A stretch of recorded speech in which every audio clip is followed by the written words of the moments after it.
रामकृष्ण हरी। अध्याय दुसरा, श्रीमद भागवत पुराण, भगवत कथा आणि भगवत भक्तीचे महात्म्य। श्री व्यास म्हणतात, शौनकादी ब्रह्मवादी ऋषींचा हा प्रश्न ऐकून रोमहर्षणाचे सुपुत्र उग्रश्रवा यांना फार आनंद झाला। त्यांनी ऋषींच्या या मंगलमय प्रश्नांचे अभिनंदन करून सांगण्यास सुरुवात केली। कोणतेही लौकिक वैदिक कर्म कर्तव्य नसल्यामुळे संन्यास घेण्यासाठी एकटेच निघालेल्या ज्यांना वडील व्यास विरहाने व्याकुळ होऊन पुत्रा म्हणून हाका मारू लागले, तेव्हा ब्रह्मरूप झालेल्या शुकदेवांशी एक रूप झालेले वृक्षच त्यांच्या वतीने ओ देऊ लागले। अशा सर्व चराचरांच्या हृदयांत विराजमान झालेल्या श्री शुक मुनींना मी नमस्कार घालतो। अत्यंत प्रभावी सर्व वेदांचे सार असलेले संसार रूप अंधारातून बाहेर पडू इच्छिणाऱ्यांना आध्यात्मिक प्रकाश देणारे अद्वितीय रहस्यमय श्री भागवत पुराण संसारी लोकांची दया येऊन त्यांच्या उद्धारासाठी ज्यांनी सांगितलेले त्या मुनींचे गुरु असणाऱ्या व्यासपुत्र श्री शुकाचार्यांना मी शरण जातो। पुरुषश्रेष्ठ नर नारायण ऋषींना, सरस्वती देवीला आणि श्री व्यास देवांना नमस्कार करून या श्रीमद भागवताचे पठन करावे। ऋषीवर्य हो, संपूर्ण विश्वाच्या कल्याणासाठी आपण हा सुंदर प्रश्न विचारला आहे। कारण हा प्रश्न श्रीकृष्णांच्या संबंधात आहे। त्यामुळे अंतःकरण चांगल्या प्रकारे प्रसन्न होते, ज्यामुळे भगवान श्रीकृष्णांच्या ठिकाणी अंतःकरण प्रसन्न करणारी निष्काम व अखंड भक्ती उत्पन्न होते। तोच मनुष्याचा सर्वश्रेष्ठ धर्म आहे। भगवान श्रीकृष्णांच्या ठाई भक्ती निर्माण होताच तत्काळ निष्काम ज्ञान व वैराग्याचा आविर्भाव होतो। धर्माचे योग्य तऱ्हेने पालन केल्यानंतरही जर मनुष्यांच्या हृदयात भगवंतांच्या कथांविषयी प्रेम निर्माण होत नसेल तर ते धर्म पालन म्हणजे केवळ श्रमच होत। धर्माचे फळ मोक्ष आहे। धन प्राप्तीत धर्माची सार्थकता नाही। धन धर्मासाठीच आहे। भोगविलास हे धनाचे फळ मानलेले नाही। भोगविलासांचे फळ इंद्रिय तृप्ती नव्हे, तर त्याचा हेतू केवळ जीवन निर्वाह आहे। जीवनाचे फळ म्हणजे तत्व जिज्ञासा। कर्मे करून स्वर्ग प्राप्ती हे नव्हे, तत्व व्यक्ते लोकज्ञाता जाणणारा आणि ज्ञेय हे जाणावयाचे ते या भेदांनी रहित अद्वितीय अशा ज्ञानालाच तत्व म्हणतात।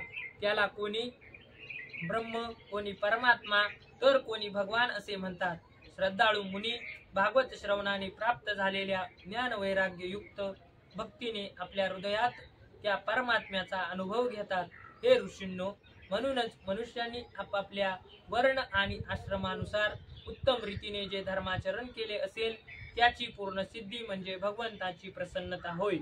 म्हणूनच एकाग्र चित्ताने भक्तवत्सल भगवंतांचे निरंतर श्रवण, कीर्तन, ध्यान आणि पूजन केले पाहिजे। विवेकी पुरुष ज्या भगवंतांच्या चिंतनरूपी तलवारीने कर्मबंधनाची गाठ तोडून टाकतात, त्या भगवंतांच्या लीला कथांवर कोणता मनुष्य प्रेम करणार नाही। हे ऋषींनो, पवित्र तीर्थाची यात्रा केल्याने आणि महापुरुषांची सेवा केल्याने श्रद्धापूर्वक श्रवण करणाऱ्या भगवत कथेत रुची उत्पन्न होते। भगवान श्रीकृष्णांच्या यशाचे श्रवण आणि कीर्तन दोन्हीही पवित्र करणारे आहेत। संतांचे सुहृदय भगवान आपली कथा ऐकणाऱ्यांच्या हृदयात येऊन स्थिर होतात आणि त्यांच्या अशुभ वासना नष्ट करतात।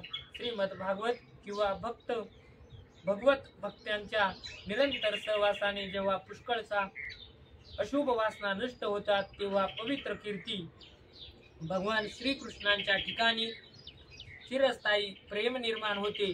तेव्हा काम आणि लोभासारखे रजोगुण आणि तमोगुणाचे भाव नाहीसे होतात आणि चित्त यांनी रहित होऊन सत्वगुणांमध्ये स्थिर तसेच निर्मल होते। या प्रकारे भगवंतांची भक्ती केल्याने जेव्हा सर्व आसक्ती नाहीशी होऊन हृदय आनंदाने भरून जाते, तेव्हा भगवत तत्वाचा अनुभव येऊ लागतो। हृदयात आत्मस्वरूप भगवंतांचा साक्षात्कार होताच हृदयातील अज्ञानाच्या बेड्या तुटून पडतात, सर्व संशय नाहीसे होतात आणि कर्मबंधन क्षीण होते। म्हणूनच बुद्धिमान लोक नेहमी मोठ्या आनंदाने भगवान श्रीकृष्णांची भक्ती करतात आणि त्यांना आत्मानंदाची प्राप्ती होते।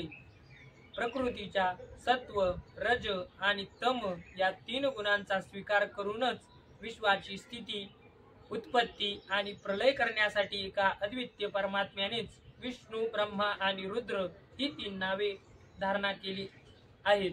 परंतु मनुष्याचे परम कल्याण सत्वगुणांचा स्वीकार करणाऱ्या श्रीहरींपासूनच होते. जसे पृथ्वीपासून उत्पन्न झालेल्या लाकडापेक्षा धूर आणि त्याही पेक्षा अग्नी श्रेष्ठ आहे, कारण वेदोक्त यज्ञ यागांद्वारा अग्नी सद्गती देणारा आहे. त्याप्रमाणे तमोगुणापेक्षा रजोगुण श्रेष्ठ आहे आणि त्याही पेक्षा सत्वगुण श्रेष्ठ आहे, कारण तोच ब्रह्मदर्शन करून देणारा आहे. प्राचीन काळी महात्मे आपल्या कल्याणासाठी विशुद्ध सत्वमय भगवान विष्णूंचीच आराधना करीत असत. आताही जे लोक त्या महात्म्यांचे अनुकरण करतात त्यांचे तसेच कल्याण होते. जे लोक संसार सागर पार करू इच्छितात ते कोणाचे दोष पाहत नसले तरी अघोरी अशा तमोगुणी आणि रजोगुणी भैरवादी भूतपतींची उपासना न करता सत्वगुणी भगवान विष्णू आणि त्यांचे अंशावतार यांचेच भजन करतात. परंतु ज्यांचा स्वभाव रजोगुणी अगर तमोगुणी आहे ते धन, ऐश्वर्य, पुत्र, पौत्र इत्यादींची अभिलाषाने पितर, भूत आणि प्रजापती यांची उपासना करतात. कारण अशा लोकांचा स्वभाव त्यांच्याशी मिळता जुळता असतो. वेदांचे तात्पर्य श्रीकृष्ण हेच आहे. यज्ञाचा उद्देशही श्रीकृष्ण प्राप्ती हाच आहे. योग श्रीकृष्णांसाठीच केला जातो आणि सर्व कर्माची समाप्ती श्रीकृष्णांमध्येच आहे. ज्ञानाने ब्रह्मस्वरूप श्रीकृष्णांचीच प्राप्ती होते. तप श्रीकृष्णांच्याच प्रसन्नतेसाठी केले जाते. धर्माचे अनुष्ठान श्रीकृष्णांकरिताच केले जाते आणि अंतिम गती श्रीकृष्णच आहेत.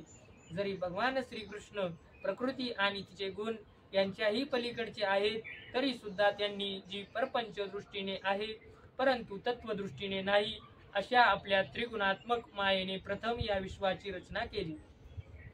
हे 3 गुण त्यांच्या मायेचा विलास आहे, परंतु मायेच्या अंतर्गत राहिल्यामुळे भगवान गुणवान असल्यासारखेच भासतात.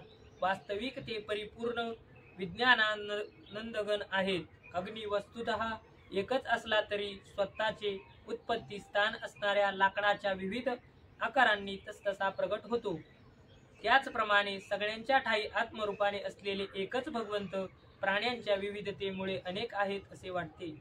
भगवंतच सूक्ष्म भूत, सन्मात्रा, इंद्रिये आणि अंतःकरण आदी गुणांपासून उत्पन्न झालेल्या भावांच्या द्वारा अनेक प्रकारच्या जीव योनी निर्माण करतात आणि त्या भिन्न जीवांत प्रवेश करून त्या जीवांना अनुरूप विषयोपभोग घेतात. तेच संपूर्ण लोकांची रचना करतात आणि देवता, पशु, पक्षी, मनुष्य इत्यादी योनींत लीला अवतार धारण करून सत्वगुणांच्या द्वारा जीवांचे पालन पोषण करतात. अध्याय 2 समाप्त. रामकृष्ण हरी.